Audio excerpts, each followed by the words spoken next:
is that you could get out and say, hey, that was worth my time today?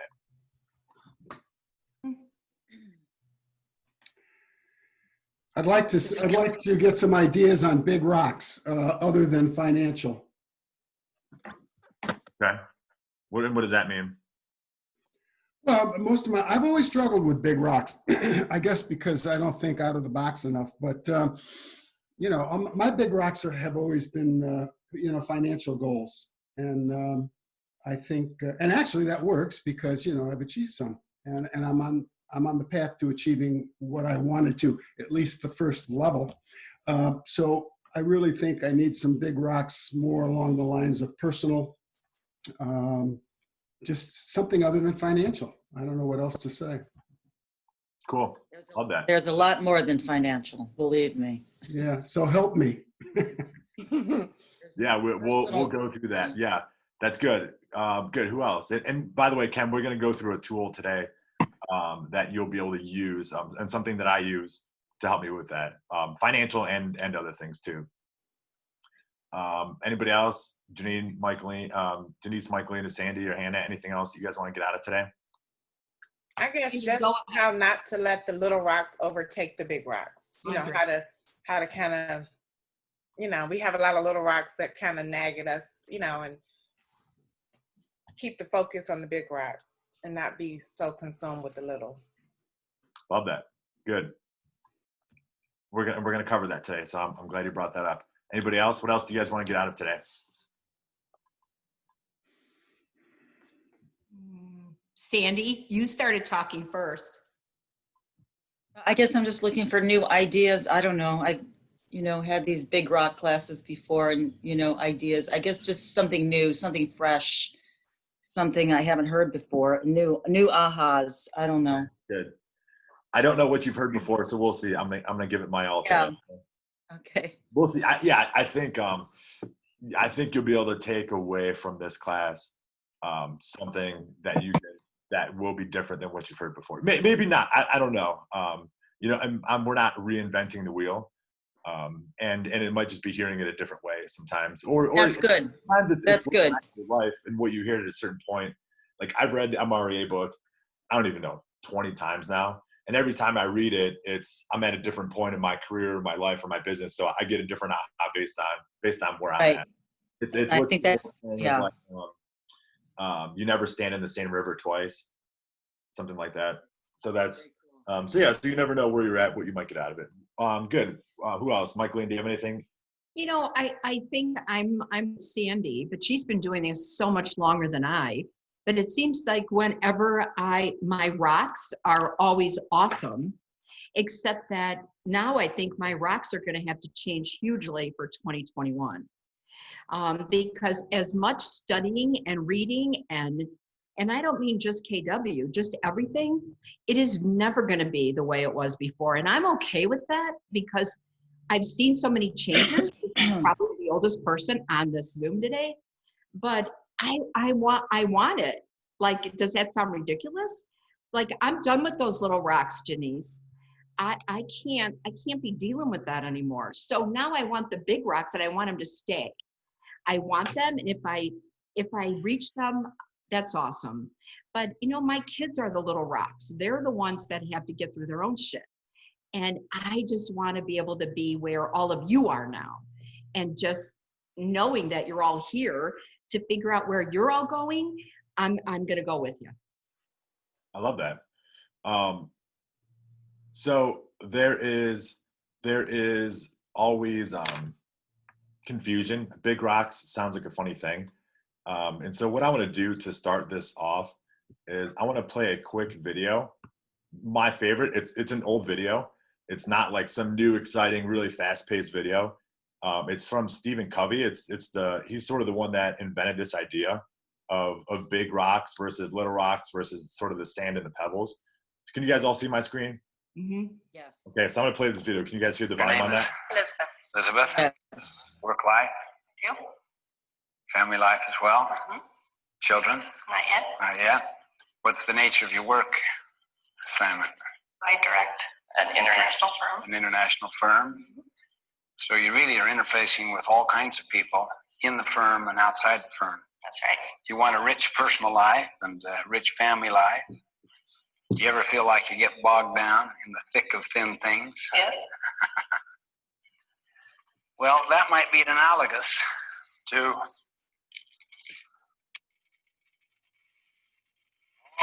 these little, small things to fill our life. Just little by little, they just accumulate. Now, your job, you can't go above this, is to get all those large rocks in the jar. Good luck.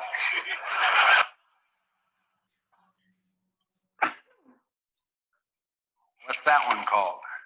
Q2, planning, preparation. Right. Planning, preparation, prevention, and empowerment. Okay, the next rock she's putting in there is called relationships and family.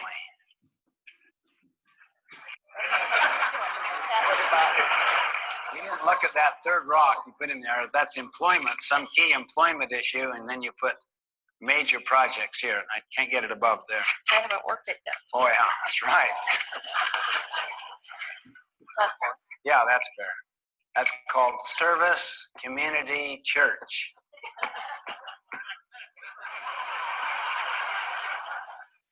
Do you ever feel like this? Yes. How many feel like this? By moving the little things around, you might squeeze in one more of those big major things. It's almost, wow. You know, if it doesn't fit, force it. Here's something that's called urgent and important. It's quadrant 1 thing that is blindsiding you, that it's your biggest client, that if you don't get back to that client now,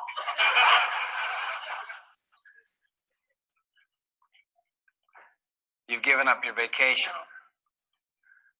And you have no special block of time just for yourself. I'll tell you what you can do if you want to. You can take a whole different approach. You have a totally fresh bowl. You can work out of a different paradigm altogether. Well, then I'd rather put these in the bottom and then pour the little pebbles on top. Employment. Big opportunity. Big opportunity. Important and urgent. Block of time. Those young children keep looking at me. My husband's not here. No, I dump these in there. Okay?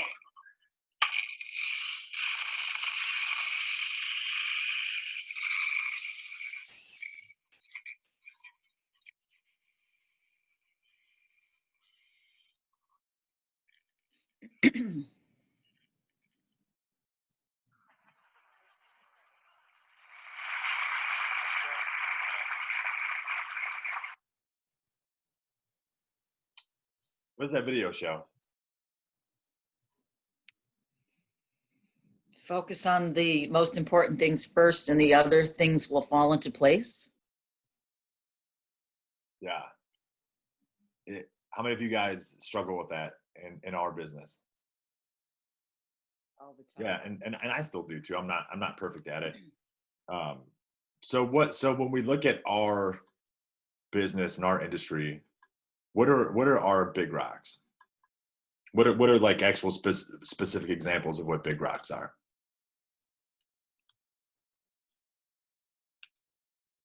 And even our lives, like so I really wanted to get clear on like what is a big rock, because we say big rock and it sounds confusing, but what are things that are those big rocks in our life? Family. Yep. What else? Health. Yep. Mm-hmm. What else? What else is a big rock in our business and our life? Community service. Good.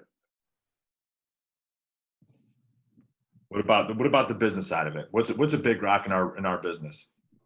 Lead gen. Lead gen, listings, buyers, Contracts. Okay, so let's go down. So, and I've talked about this before. So, who knows what's our job description? What are the 5 things that are technically our job description in real estate?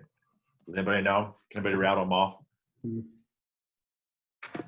Oh, I forgot. And so this will give you an idea of what the big rocks are versus all those green pebbles that he showed. So the 5 things that are big rocks or our job description, and this is you could call this the 80-20 principle. It's the same concept. In our business, are the 5 things that we have to do to make sure that everything else works out is: number 1, lead generation. Number 2 is lead follow-up. Number 3 is go on appointments. Number 4 is negotiate contracts. And number 5 is script practice and role play. So lead generate, lead follow-up, go on appointments, negotiate contracts, and script practice and role play. So those 5 things are our big rocks in real estate. It can be argued that everything else that we do in our business is the smaller rocks or the sand or the pebbles, however you want to say it. Because realistically, if you don't do those 5 things, everything else is sort of just stuff. Not to say the other stuff doesn't have to happen, right? So it's all things. Like if you have a client who calls you and I don't know, they're you sold them the house a year ago and their pipe burst, and you know that's definitely something that needs to be addressed, but it doesn't always need to be addressed now. And it's a similar concept to the one thing, right? It's not that far off. And so looking at those 5 things, plus with the other ones you guys listed, family health, community service, and lead gen, why do we run to put out the other fires first at the small levels? Why do we go and do that first? And I'm guilty of it too. It's just the smaller things seem a little bit more Attainable. manageable. And the big one just seems like a big nut to crack. Yeah. And so what if you only focused on the big rocks first? What do you think would be different in your business and in your life? Probably be receiving a lot more clients. And you have balance. What else?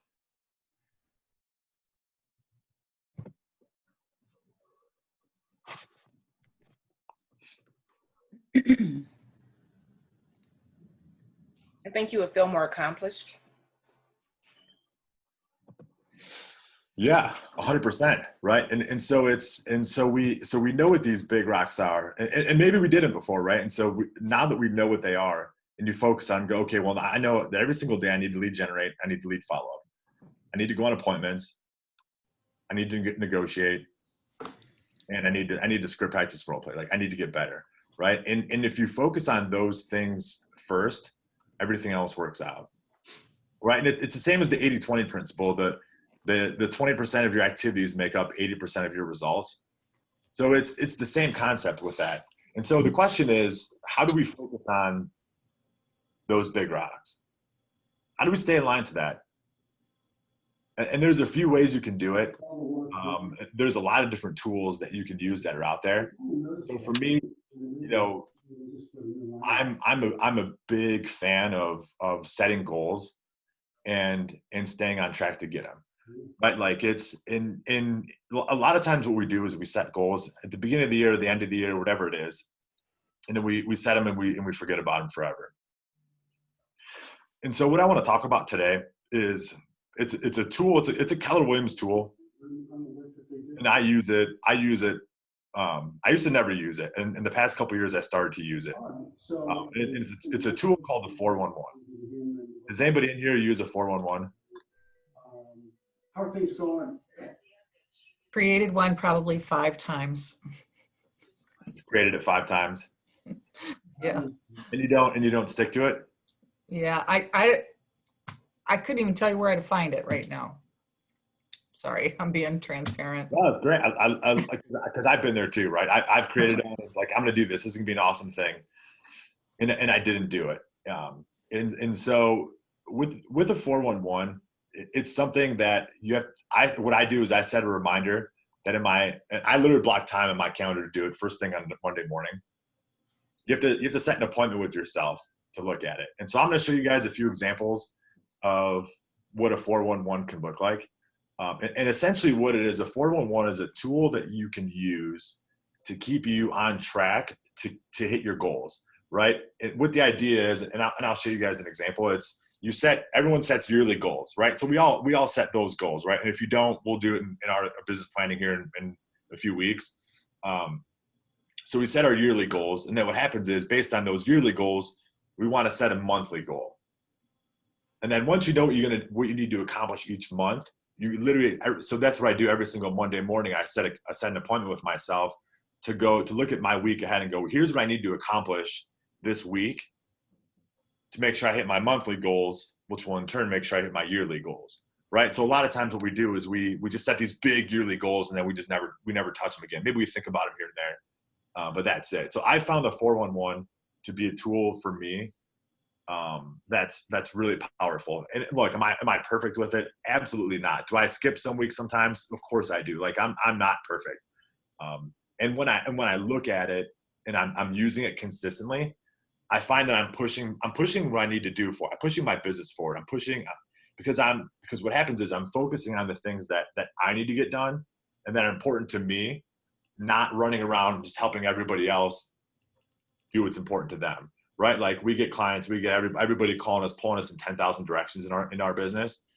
And so if you're only helping everybody else and you're not helping yourself, and it goes back to those big rocks. If you're only focusing on those pebbles or those small rocks, you're not gonna hit your goals, and you're not gonna be able to do the things that you need to do for your business. Right? Does that make sense so far if I'm explaining that? So I'm gonna show you guys, I'm gonna be a little transparent. I'm gonna show you guys a copy of my 411, and then I'm gonna show you a copy of another agent from my KWYP group, his 411, and then I'll share with you guys a blank 411, and I'll show you how to walk you through it and fill it out. And for me, the 411 was really confusing for a long time. I would start it, and kind of like Karen said, and I wouldn't continue on with it because no one ever really sat down and showed me how to do it. Does anybody know who Sajag Patel is from the Strongsville office? Sajag. Now he's literally the second in command at MAPS Coaching. I don't know, like 2 or 3 years ago, I called him because I know he was a 411 rock star.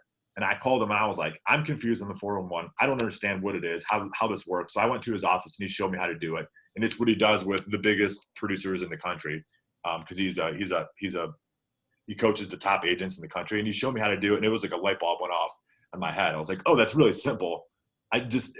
Whenever I've heard people talk about it, it seems really confusing. So I'm going to show you guys, and again, I'm being like super open and transparent here. So no judging one way or another. But I'm going to show you guys mine, and then I'm going to show you guys another agent's here. Can you guys see my screen there?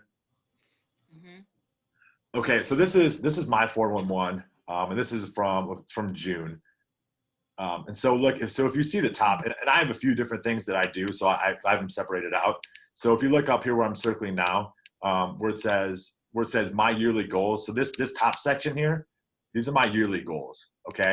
And I separate into 2 categories. So these are my business and job goals. And then I have my personal goals on the side here. Okay.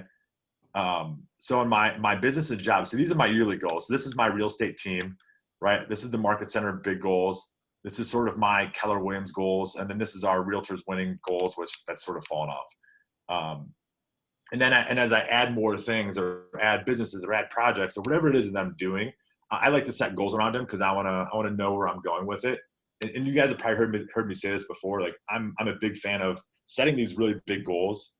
And then you can look back and then you know how to make decisions on a day-to-day basis based on the goals that you set. So for me, knowing that I need 12 agents on my team in production for the year, I know how to say yes or no, or how to guide the team to do that in a certain way, right? If I didn't set that goal, I wouldn't know how many people we need, and I would just be guessing, right? So you start off with these yearly goals, and I'm not going to go through them all. You guys can see it. So then what you do is you go down to your monthly goals. And so let me say this. So the yearly goals never change. Okay. So the yearly goals are going to stay the same, however you're going to do it. Do you guys see that I have personal stuff on here too? So when I talk to the agents, either on my team or when I'm coaching somebody, I think having a personal side to this business, it's just as important as the business stuff. And a lot of times people forget to have those. And you see, like for me, I want to learn new hobbies. There's things that I want to do in our for passive income, buying a new house. There's stuff like that. I have workout goals and fitness goals. And so it's to me, that's just as important to keep me mentally strong as it is the business stuff.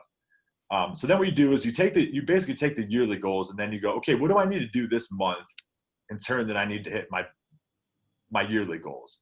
And so at the beginning of every month, I sit down and write these out, and these are going to be different every single month, right? So I go through. So now I'm taking that yearly goal and breaking it down to monthly, and so I know whether I'm staying on track or not. So again, I break it down to the team and the market center and all these different things, right? And so if you look at like I have a weight goal, so I wanted to lose weight, and so for me, I need to work out 16 times in June, and so. And I have the weight here also, but like it's something that I need to do to get to that point of setting a goal. Am I making sense of harm? Are you guys following along with what I'm talking about? Does anybody have any questions? I do. Go ahead. Good question. So we have big rock. We have other big rocks other than real estate. I mean, I have other big rocks other than real estate. And so I'm struggling with how do you have 1411 for real estate, is that right? And then you've added some personal stuff. So like, what about rental properties and what about recruiting and so those are big rocks, right? Yeah. You put everything on this 411, or do you have other? Yeah, so for the year when I set my goals, so a lot of it falls into these, right? Like for my team, for us to close 30, and then I break down for every month. There's things that I need to do to hit that goal, right? Mm-hmm. And for me, it's not as like I don't work in the business as much as I work on the business these days, and so if you see some of these, I need to find a person to do this, right? I need to find a person to do this. I need to find a person to do this. And so have all the direct reports consistently, weekly accountability meetings. So it's a little different for me. Let me show you the other agent one. I think it might make it a little bit more clear.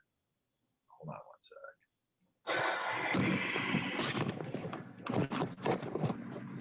You guys all see this?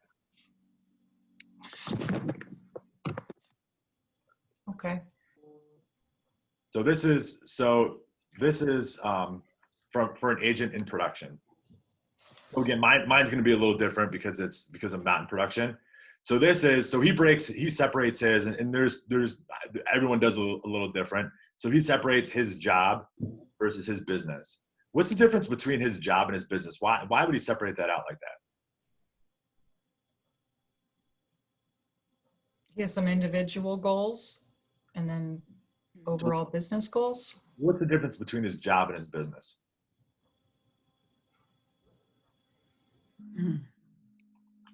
His business is a byproduct of his job.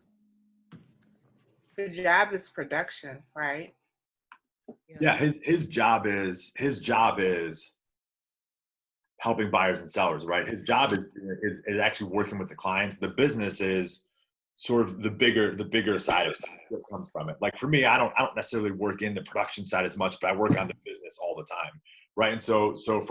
And by the way, I worked in the job for a long time. And so you can see kind of how he separates it. So if you look at his job, he wants to close 15 million. That's 100 units by December 31st. Presentation. So that's pretty clear, right? That's okay. Well, here we know what he wants to do by the end of the year, and he most likely came about that based on how much money he wants to make and all that kind of stuff. So then if you look at his business, he's going to business plan his next 1, 3, 5, and 10 years. So he wants to plan out what his life's going to look like. He wants to purchase 50 cash flowing apartment units. He wants to get the KBYP to 75 members and find a replacement president. He wants to be a bold coach. So he's going to start that process. And if you look at his personal financial, he wants to make $150,000. I'm assuming that's after everything else. He wants to pay off his credit card debt and his hospital bills and all that kind of stuff. He's going to reduce his expenses, right? And he wants to have $100,000 in a bank account. Like these are really clear-cut goals that he's set. And if you look at his personal, his goal weight of 140, so he wants to have that sooner before the end of the year. More quality time with his wife and kids. More involvement with his kids at school. Organize and declutter his house, and he wants to read 2 books per month. It's pretty clear goals. Like you can look at, okay, you can check yes or no whether you're doing those or not. Then what he does, so based on those yearly goals, and maybe I could keep both up here. So for his job, for the month, right? So now he's at monthly goals. So he wants to track his sales numbers daily. So he's going to track his numbers every day. He needs 13 new listings at 1.5 million in listing volume. He needs to have 8 under contract. He needs a role play and script practice 15 minutes per day. For his business, he wants to identify possible investment properties. So he's going to visit 2 apartments for sale.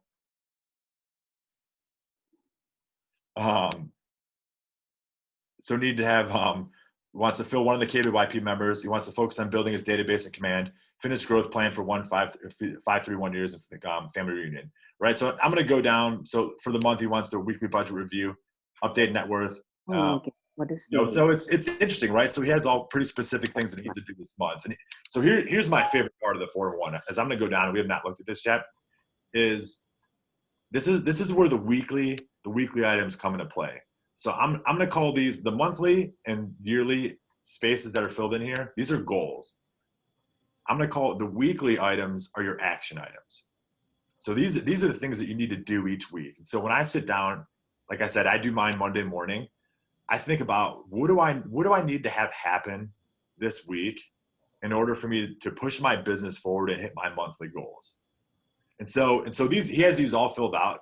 And what I do is I do one week at a time. So I'd first go to, okay, well, I need to do, so he has them all for the same dates. Okay, so this is all his week, the same week here. So that's all, he has it separated out.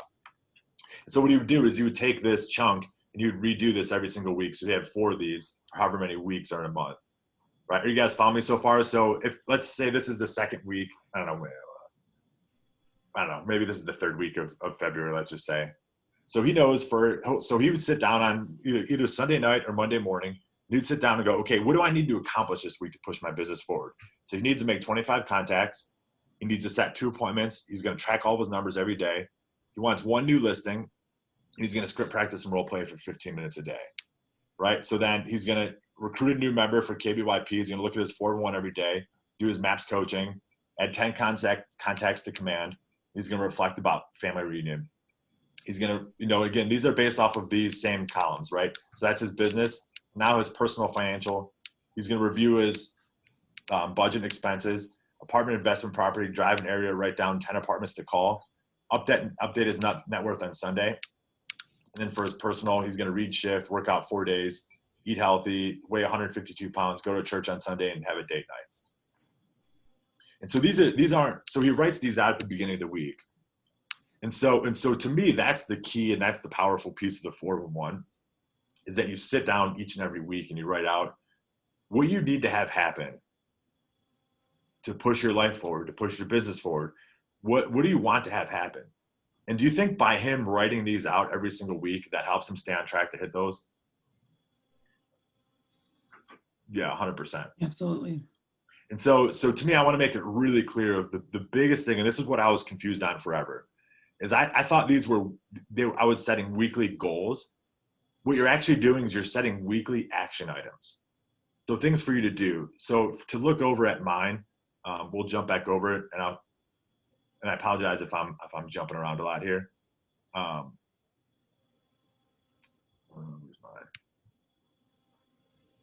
So if we look at mine, so these are my weekly action items. So think of it that way.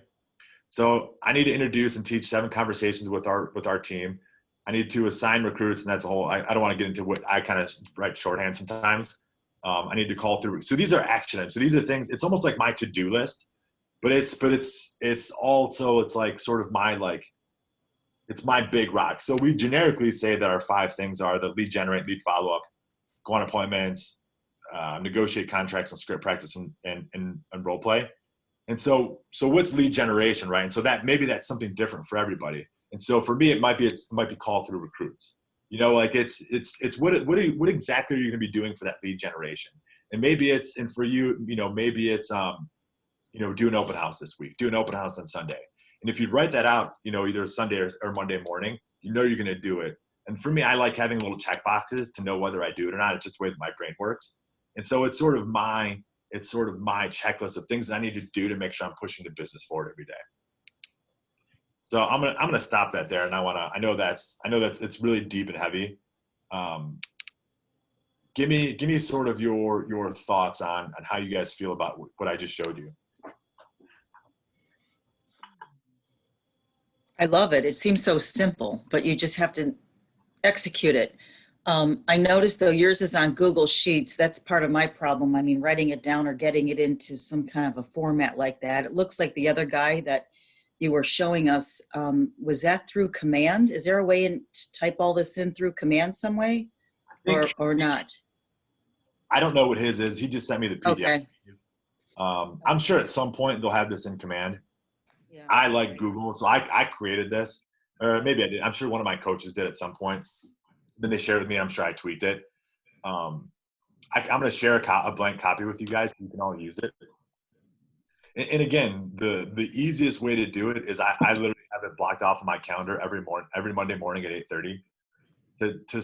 Sometimes it takes me 5 minutes. Sometimes it takes me 20 minutes. Sometimes it takes me a half hour. And then if it's the monthly, obviously that's going to take a little more time to set my monthly goals.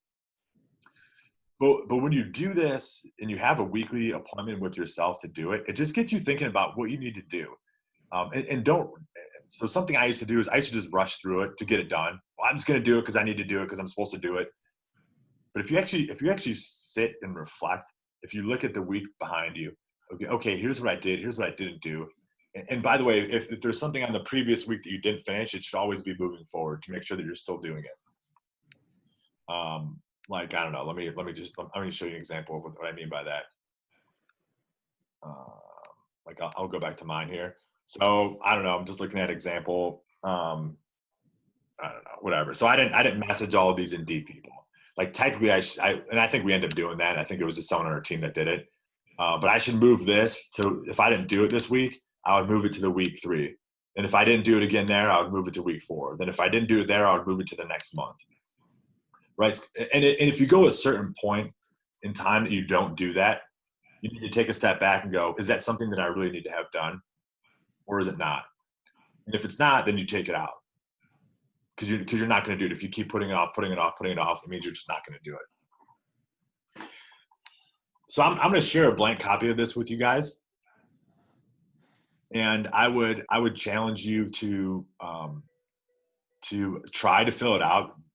And again, it doesn't have to be perfect. Make it work for you. A lot of times we have these tools and it doesn't have to be perfect. It's just the exercise of doing it will keep you on track to doing what you need to have done. Yeah, go ahead, Karen. So you mentioned the 80-20 rule just before you started talking about this. So in your opinion, do all these things that you have listed on this 411 occupy 20% of your day, 50% of your day, 80% of your day? Because that's the trouble I have is all those little rocks, all those other little rocks. So I have to make time for those little rocks too. So we can overplan, right? And set ourselves up for failure if we don't, aren't cognizant of that stuff, in my opinion. No, that's a good question. So for you, what's the most important thing you need to do every day? Well, clearly this is the most important thing I need to do today, but I need to figure out a way to get it all done and feel successful about it and have time for the little rocks too. So that's in your case, is it 80% of your time? This stuff on your calendar takes up 80% of your time. Do you have any idea? It depends, right? So I'm in a new role, and so my job's a little different now than what it used to be. And when I was in production, I turned off all notifications on my phone. I didn't let anything ding or buzz. Like I was straight in lead generation mode, and I knew that if I did it every day, and if you block that time for 3 hours, and if you set expectations to people, that's what you work. Even my wife would call me and I would decline her calls and I would say, you can't call me right now. I'm lead generating. Like it caused, she got frustrated with me sometimes. Like I'm texting me, like, I'm sorry, I have to do this. And I got so serious about it. I took it very, very serious. Literally, like, I'm sure on your computers, you get all the dings and the email notifications, and on your phone, you get all the buzzes and your phone vibrates all day. I shut all of it off. Because any little thing was just going to pull me away. And so everything on that weekly sheet, you've got time blocked on your calendar, right? So my stuff now, because some of it's a little like, I would say most of it is, because most of my meetings are sort of accountability meetings these days. It's a little different. But let me jump back into Chris's. The other one that I showed you. So all this stuff that he has in here for his week. So he can time block to set 25 contacts a day. But it's hard to time block to set 2 appointments a day, right? Like that's sort of a goal to me. To me, it's you can kind of take that or leave it. But to me, the most important one is getting the 25 contacts and tracking all the numbers. So the first 2 are a lead gen time block, right? Yes. Okay. And this is number 1. It's sort of like nothing else matters until your number 1 priority is done. And in my opinion, and his thing right here, the 25 contacts is the number 1 priority. And then go on appointments. That's the one new listing. Mm-hmm. So that's another time block, is go on appointments and follow up with appointments. Is that part of the lead gen? No, that's probably something separate. It depends. It depends on how you consider it, or how you categorize it. Some people combine it all into one. Some people do it separately. Okay. When I was in my mode, I would sort of combine it into one. If I time block 2 hours, that would be lead generation and lead follow up. Some days it would be 2 hours of straight just lead gen. Like I need to go meet new people. Like when I get in that mode where I'm going, I'm slow, I have no listings on the horizon, buyers are tight. Like I need to go meet people. And one of my favorite sayings in real estate is there's no problem in real estate that 20 contacts can't solve. If you go and make 20 contacts in a day, you're probably going to set an appointment, right? And I'm a believer in, when you don't have business, take anything that comes. I heard a guy named Pat Hyben. He wrote a book, a real estate book. I don't know, probably 5 years ago, called 6 Steps to 7 Figures. And that was a huge aha for me. So whenever you get slow, if it's a rental for $500, take the rental, go do it, because that business creates momentum. And when you get busy, busyness comes. And however that works, for whatever reason, it's when you're busy, stuff happens. And when you're moving, when you're in motion more, you're on the phone more, you're talking to more people, you're more active. It's when we get, at least I'm this way, when I'm not busy, I get a little slouchy. I get a little slow. I don't want to talk to anybody. I don't want to call anybody. I don't want to respond to a text. So it's creating that motion. So for me, when I'm slow and whatever it is that I'm doing, I'm going to find that the easiest thing that'll get me going. And it's the same with working out. If I haven't worked out for a few weeks or a month or 2 months or 3 months or whatever it's been, I'll go, okay, well, I'm going to go for a walk today. And I'm just going to start that. I'm going to start it. Or maybe I'll jump on the bike and ride for 5 minutes. Like I make it really small and easy. And it's the same with lead generation. So maybe you're not at 25 contacts. Maybe I'm going to call 1 person today. Or I'm gonna text 5 people. I'm gonna send 5 happy birthday messages to somebody. Just get the momentum rolling, and then just whatever comes. If you have to drive an hour to go meet a buyer or a client, just to get, I do it. Like I said, if it's that cheap rental, they're like, I know I'm not gonna make money on this, or if I do, it's gonna be very little, but I'm gonna go because it's gonna drive momentum.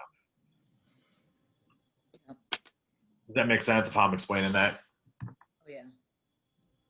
So when you use the 411, that's what, like, these should be your action items. They're not necessarily goals, but it's what do you want the outcome of this week to look like? What do you need to do to make sure that you have the right outcome, and that you're following what you do, right? And so going back to the initial conversation of what it is, these are Chris's big rocks when he set his goals for the year, right? And then these are the big rocks for the month. These are the big rocks for the week. And everything else that you were kind of talking about, Karen, that stuff that just comes our way. If you only focus on making 25 contacts a day, you'll have enough business to where you can hire somebody to do the stuff. And sometimes you just need to ignore it. I know that's not a popular answer sometimes, but sometimes you don't have to jump at what everybody else wants.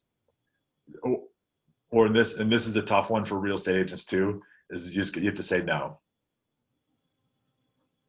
Because if you say no to one thing, you're saying yes to something else, right? Or if you say yes to one thing, you're saying no. So so let's say someone asks you to, I don't know, come look at their house because they're getting it refinanced and they want to see what you think it's, I don't know, whatever. We get those weird requests sometimes.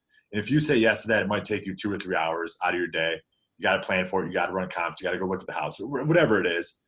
And when you say yes to that, you're arguably saying no to your lead generation. And when you say no to your lead generation, you're saying no to, think about what all that's doing in your business. You're saying no to lead generation, which means you're not making calls, which means you're most likely not getting appointments, which means you don't have the listings or buyers, which means there goes your income, which means there goes your leads, which means there goes your blah, blah, blah, right? The list goes on and on and on and on. And so when you stay focused on the things that you need to have happen each week, like this, to me, this weekly action items is the most important thing you can do. And time blocking your calendar or whatever, if you need to say no, turn off notifications, whatever it is you need to do. And again, and maybe it's not 25 content. You might look at it and go, that's a lot. Like Chris does a lot of business. Chris, and I think he's pretty close to this year, actually. Chris does a lot on his own because he stays really hyper-focused on this. And I know Chris, and I know he does it.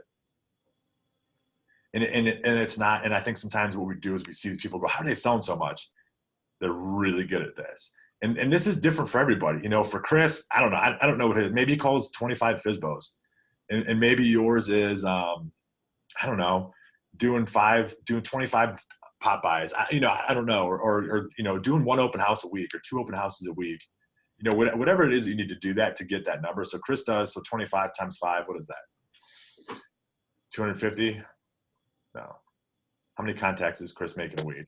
He does 25 a day. 25. I don't know. You guys get the idea. What is this? What the hell is it? It's 125. 125. Yeah. Yeah. You know, and I do this too, again, because I have a lot going on. And so for me, I need to go, okay, what do I need to do this week to make sure I'm pushing the ball forward? And to me, that's the biggest, and it goes back to the video in the beginning too, right? It's doing the other stuff first. You're going to get in trouble. And next thing you know, you're deeper and deeper and deeper and deeper and deeper into that. But think about that video when you think about it, is what are my big rocks I need to do today? And then all the sand can fill in later. And I'll make it like really simple. If you focus on your lead generation first, the first thing you do, don't check your email.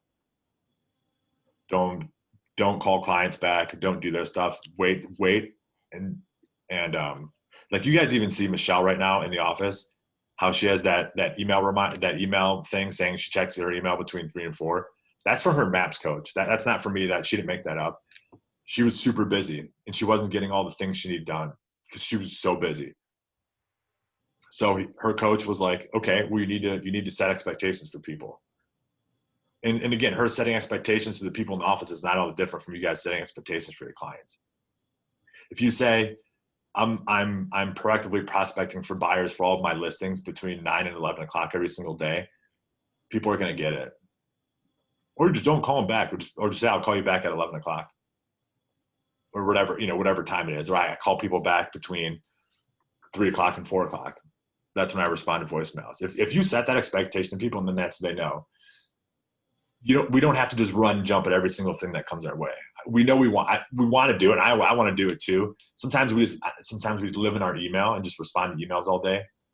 But you're only doing what other people need. You're not doing what's helping yourself. So I feel like I just kind of ranted for like 45 minutes. No, that was great because I think it's teaching us to have a plan versus reacting. And I think that's sometimes where I get caught up is I I get an email, I have to react versus having a plan, staying with the plan, and then have that time to process and then react accordingly. Hannah, you just said that so perfectly, is you need to be proactive instead of reactive.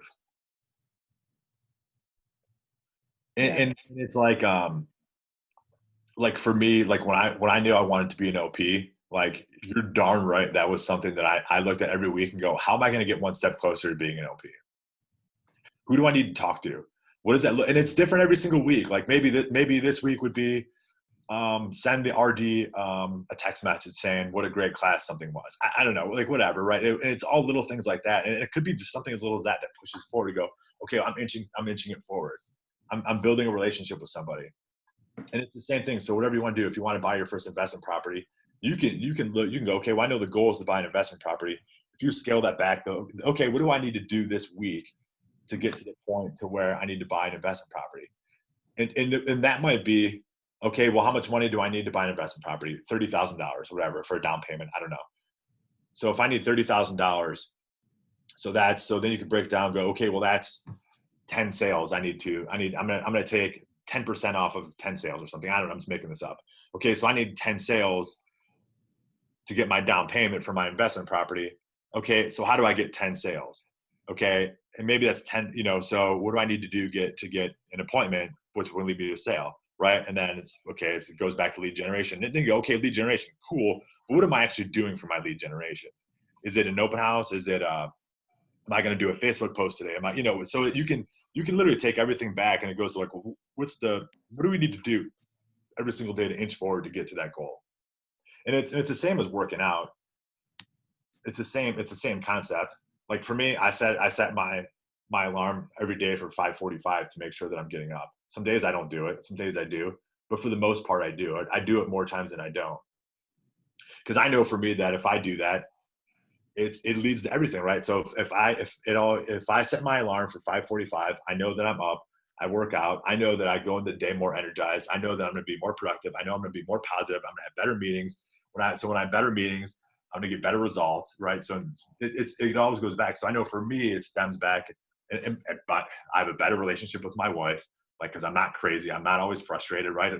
Literally for me, it all stems back to waking up at 5:45. And then you go, okay, well, then it's actually setting my alarm for 5:45. So it's that one little simple thing. So by me, for setting my alarm to 5:45 every day, it's a chain reaction to me actually getting business results and that are helping me hit my goals. So it's really interesting. It's a different mindset, I think, but sometimes we look at those big goals and go, how the hell am I going to do that? To me, all I need to do is set my alarm for 5:45 every day, and I'm golden. I'm a completely different person. All right, I'm going to feel guilty for not getting up at 5:45 now, I swear. Well, that Sajak guy that I was telling you guys about earlier, he gets up at 4 o'clock every day. Like, I look at him, I'm like, what are you doing? I don't even understand the concept of that. That's, 5:45. All right, that's okay. But 4 o'clock is like, that's brutal to me. So anyway, so we have about 8 minutes left. Has this been helpful? Did you guys get anything from this? Absolutely. Absolutely. Yes, definitely. So let's be open a little bit. So we have 8 minutes. Give me, what do you think of this? What can you do based on what I told you today that you can take and implement?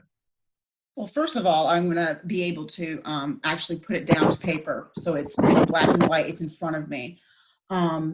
Because, you have all these big rocks that you have in your mind, but if you don't put them down in writing and break them down, like you said, and suggesting, it's kind of like almost unattainable because you don't break it up and you don't break it up into your day.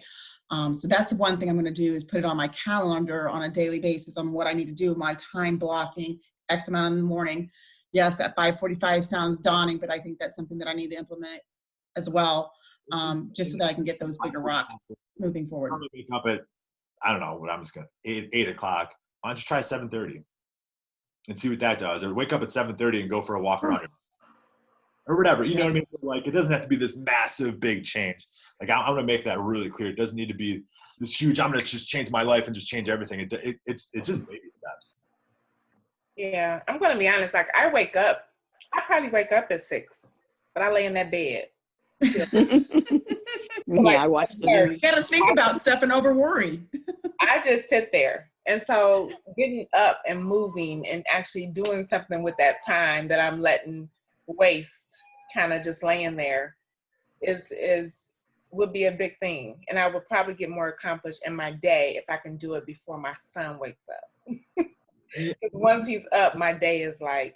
What if you read a passage of a book, your favorite book, or an inspirational book, or listen to a podcast that motivated you, or, you know, like it's those little things that if you take 5 minutes or listen or meditate, you know, like my wife does she does the Calm app.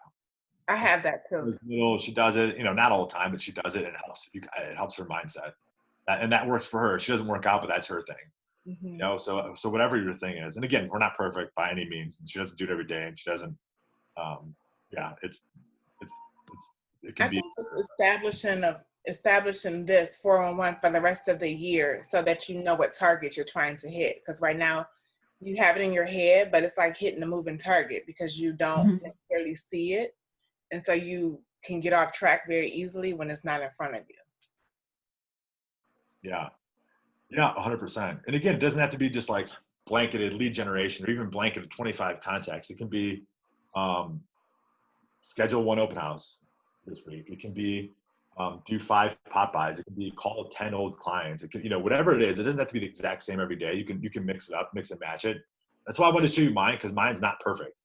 It's just showing you the things that I need to do, and it's all over the place. It's not the exact same thing every day. What other ahas or something you can implement from this? For me, just writing it down, that's just a big step. It's huge, isn't it? Yeah, the way you did it, that's really a big step. I know for me, before this COVID virus thing and our office closed down, everybody's office closed down, I was in a routine and a system and a schedule and time blocked, and I was rocking and rolling, and I fell out of that.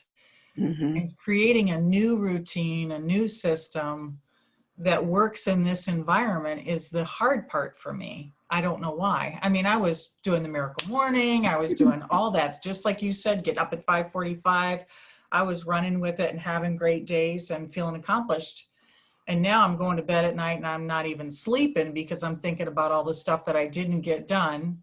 So I get this. It makes sense. And I know it works for me. It just has to be different now. And that's the hard part for me.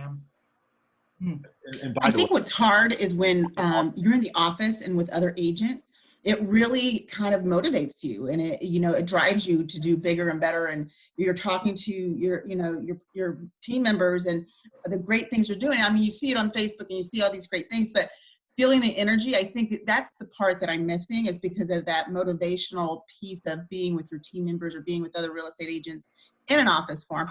We just have to figure out how to motivate ourselves out of the office. Mm-hmm. Yeah. So what I started doing is I've started being more proactive with my friends in the industry, if you want to call it. I'm setting up meetings. I'm setting up coffees. I'm reaching out and going, hey, let's mastermind. Let's talk. And it's because I miss it too. Just you don't have that interaction anymore. I'm setting up like, I'm being and this just started a few weeks ago that I realized I needed that, and I wasn't getting it. And so I was being proactive of like, hey, and most people are okay to get coffee, or you can sit outside at a Panera or something. Like, hey, let's go sit and just bullshit for an hour. Mm-hmm. What's going on? We don't have it anymore. It's really weird. But you might have to be more, extra proactive about doing it right now, and finding people to go to set that up with and go set it up, and it might be like more of a one-on-one instead of a group or something. But finding a way. I saw my daughter had soccer yesterday. And I saw there were these 2 women sitting in the park bench just shooting the shit. They both had masks on, but I could see they were just bullshitting outside on a park bench by my house. I thought that was cool, and that was their version of it. I'm sure they used to get coffee or drinks or whatever, but they wanted to be outside and be distant. Right, man. I've started doing open houses again, just to get out there and start talking to people and feeling like I'm a real estate agent again. Yeah, it seems that more people are accepting of it now. They And are. perfect, but I feel like people for the most part are like, all right, we want to get back to doing things. You know, for me, in the beginning, I think I've seen that demonstration, that video of Stephen Covey before. I've seen it several times, you know, and you forget. But for me, just being on the Zoom meeting here today with you, and I'm not a very self-disciplined person, and I struggle with that every day. But just a reminder, this to me almost is like a little mini coaching class, you know, and that's what I need. Little mini Right. coaching classes just to remind me that, okay, here's what I need to do. And I know all this. I've learned this. I've been doing this for so long, but I struggle with self-discipline, and I just struggle with that daily because I am very reactive. And I think that we are trained that way early in our careers, because I think in the beginning as new real estate agents, you are very reactive because you get a call, you want to pick up that phone all the time, and you got to stop that after a while, after you become more successful, and you've just got to have a plan of action and do what you said and just stop taking calls after a while. But you become, you know, used to doing that, and you have to stop. Totally. And by the way, guys, I want to make it real clear. Like, I'm so not perfect. I was looking, I have a Peloton, and I work out on a Peloton. I was looking at it this morning of how inconsistent I am with it. Like, I'll be hard for a month and a half, and then I'm off for a month and a half. And I go hard for a month and a half, and then you can see in the calendar, it keeps track for you. Like, so I want to make it clear is I'm not perfect. I go in these bursts too, but I know when I'm in burst mode of doing it, I need to go and fly. And, I think and for me, honestly, me talking about it with other people, like I was saying, those little masterminds, that gets me energized, because I go, oh shit, what are you doing? You're doing that. I'm not doing that. I need to get rolling. And so I think when we don't have that conversation, it's that little competitive edge sometimes goes away because you're not having that, you know. I talked to a guy that he and I were equal in our businesses a few years ago, and he has blown me out of the water. And I talked to him last week, and I went, shit, I need to get my game up. And so to me, that motivates me to go, okay, I need to wake up early. I need to go this. I need to talk to 10 people, blah, blah, blah. You know, it's like, it's a whole chain reaction. And so I would encourage you to do that more. And these are great. I'm happy to do this. This helps me as much as it helps you guys. I love this. Yeah. I'm happy to do this. Yeah, me too. Way more often. Me too. I think in life, Right. in general, like I came from corporate, and in corporate, they teach you multitasking is great when actually it's not great, because then you don't focus on not one thing. You're giving your attention to 10 different things. Right. 100%. Guys, I'm sorry. I do have to jump off because my call is in 1 minute. But Thank you. Again, I'm going to send, let me just take a picture of this so I can send, I'm going to send you guys the blank, a blank copy of the 411. I would challenge you to do it. Just start, just try it. Again, it doesn't have to be perfect. Just write out 1 or 2 things that you want to do and just see where it goes.